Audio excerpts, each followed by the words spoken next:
प्रस्थापित सत्ताधारींनी सत्तेचा दुरुपयोग करत मोठ्या प्रमाणामध्ये बोगस मतदानाचा धडाका नोंदण्याचा कार्ड केलेले म्हणून 20 ते 25 हजार मतदान जर येणाऱ्या कालखंडात गट नाही झालं तर मी तुम्हाला सांगतो बंडू काका करो अथवा ना करो, मी स्वतः माझ्या नावाने क्रांतीसूर्य महात्मा ज्योतिबा फुले या नावाने समितीच्या वतीने मी हायकोर्टात दाद मागणार आणि हे लोक निवडून जरी आले तर यांना सोडणार. शिवसेनेचा हिंदुराय सम्राट माननीय बाळासाहेब ठाकरेंचा शाहू फुले आंबेडकरांचा बोगस मतदान रद्द, बोगस मतदान नोंदणी रद्द. 330 बूथ होते, आता 351 बूथ झाले. संबंधित त्यांच्या सगळ्या यंत्रणेच्या माध्यमातून आपले मतदान कोण, विरोधातले मतदान कोण, प्रत्येक बूथवर जर 50-50 मतदान जर त्यांनी कमी केले विरोधातले तर 15,000 मतदान या ठिकाणी कमी होणार आहे आणि 15,000, 16,000 किंवा 20-25 हजार हे वाढलेले असा 31,000 मतदानाचा त्या ठिकाणी गोंधळ होणार आहे. म्हणून ज्या याद्या आलेल्या आहेत त्या याद्या तातडीने लक्ष घालून जनतेने लक्ष द्यावं, आपलं नाव आहे का नाही आहे हे तपास करून घ्यावं आणि तातडीने लगेच आपलं नाव नोंदवून घ्यावं हे मी नम्रपणाने या ठिकाणी सांगेल. 351 बूथ आहेत, 351 बूथवर जर 50-50 नावं जर तुमच्याच गावातल्या 2-2 गट असतात, सत्ताधारींच्या गटाने तुमचे 50 नावं जर दिले तर एका बूथवर 50 नावं कमी होतात. 351 बूथवर जवळपास 17,500 मतदान कमी होईल हेही या ठिकाणी नम्रपणाने जागृत करतो. याची दखल तालुक्यातल्या गावोगावच्या जनतेने घ्यायची, नगरसेवक ज्या वार्ड असतील त्यांनी सुद्धा घ्यायची आणि आपलं मतदान तपासून घ्यायचं. अब तक न्यूज चॅनल प्रस्थापित सत्ताधारींनी सत्तेचा दुरुपयोग करत मोठ्या प्रमाणामध्ये बोगस मतदानाचा धडाका नोंदण्याचा चालवलेला आहे. एक आगळं वेगळं षडयंत्र चाललेलं आहे. मला वाटतं 3-4 दिवस झालेत यादी दुसरी प्रकाशित होऊन, त्या यादीवर आम्ही सगळ्यांनी गांभीर्याने लक्ष घालत शोध मोहीम चालू केली. अवघ्या 3 दिवसामध्ये जवळपास 9,000 मतदान बोगस 2-2-3-3 ठिकाणी नोंदल्याचं आम्ही निदर्शनात आणून दिलं. नुसतं निदर्शनात आणून न देता पेन ड्राईव्ह मध्ये पुरावा आणि ह्या पद्धतीने सगळे त्यांचे पुरावे आम्ही त्या ठिकाणी ठेवलेले आहेत. असे जवळपास 9,000 मतदान या ठिकाणी आम्ही त्यांना त्या ठिकाणी आणून दिलेले आहे. मला वाटतं ही अतिशय खेदजनक बाब आहे. प्रत्येक बुथाला एक बीएलओ असतो, बूथ लेव्हल ऑफिसर. त्या ऑफिसरांची बी जबाबदारी आहे की हे कशा पद्धतीने नोंदल्या गेले.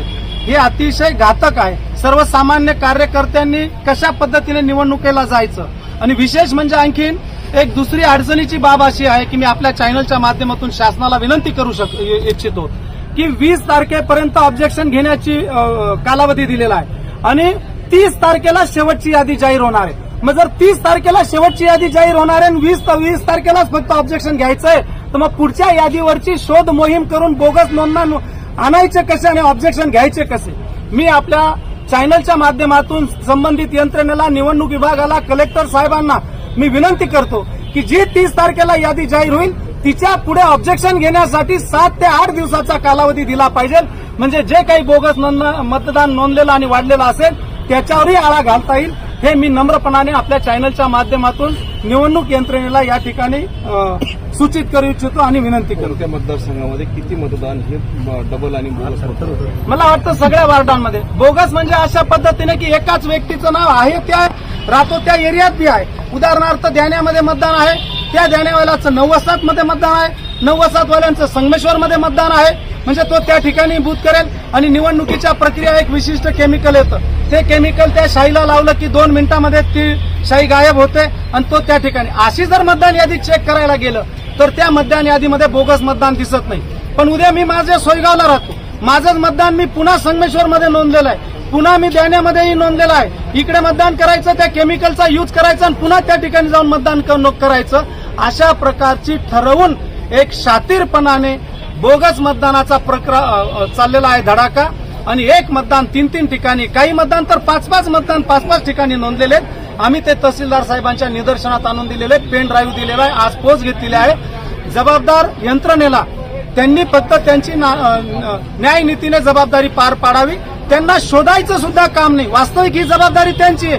ती आम्ही उद्धव बाळासाहेब ठाकरे शिवसेनेच्या सगळ्या कार्यकर्त्यांनी 12 बलुतेदार फाउंडेशनच्या माध्यमातून हे सगळे बोगस मतदान नोंदून शोधून हे त्यांच्या टेबलावर दिलेले. त्यांना फक्त क्लिक करायचं एवढंच काम बाकी ठेवलेलं आणि ती त्यांची नैतिक जबाबदारी आहे.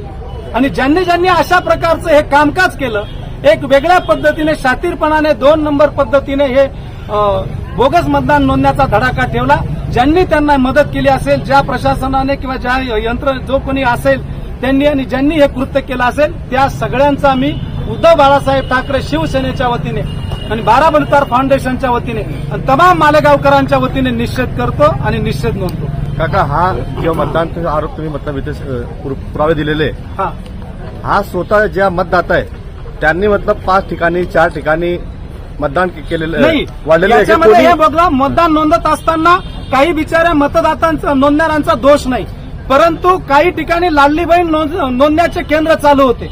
ज्या बिचाऱ्या मायबाप बहिणी ज्या ठिकाणी नोंदायला यायच्यात पण संबंधित यंत्रणेला त्या आपल्या वार्डातले आहेत, आपल्या भागातले आहेत, परिचित आहेत, म्हणून त्यांनी त्या ठिकाणी रजिस्टर मेंटेन केलं.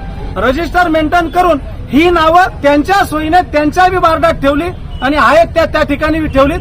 त्यांच्याकडे रजिस्टर आहे, त्या रजिस्टरने संबंधित माय बहिणीला किंवा माणसांना त्या ठिकाणी, माणसांचं काय कारण असं तिथे येण्याचं आपण समजू शकतो. लाडली बहीणच्या माध्यमातून हा बिचाऱ्या भगिनींना माहीत नाही, त्यांचे मतदान नोंदले. पण काही माणसं पण मोठ्या प्रमाणात आहे, पुरुष वर्ग पण मोठ्या प्रमाणात आहे. हा पण मोठा चिंतेचा भाग आहे आणि म्हणून मी सगळेच दोषी या आहेत असं मी म्हणणार नाही, परंतु काही मात्र ठरवून हे प्लॅनिंग झालेलं आहे हे मी मात्र खात्रीने या ठिकाणी नमूद करेल. मी नम्रपणाने एकच आपल्या चॅनलच्या माध्यमातून सांगेल पुन्हा शासनाला की आपण जो ऑब्जेक्शन घेण्याचा कालावधी आहे 30 तारखेला अखेरची यादी जाहीर होईल, तिच्यानंतर 8 दिवसाचा ऑब्जेक्शन घेण्याचा टाइम द्यावा, जेणेकरून सर्वसामान्य उमेदवार त्याच्यामध्ये लक्ष घालून आणि जो काही बोगस मतदानाचा धडाका झालेला आहे, नोंदल्या गेलेला आहे, आज जसे 9,000 मतदान या ठिकाणी आणून दिले अशाच प्रकारचे मतदान पुढच्या यादीमध्ये बी आणून देतील.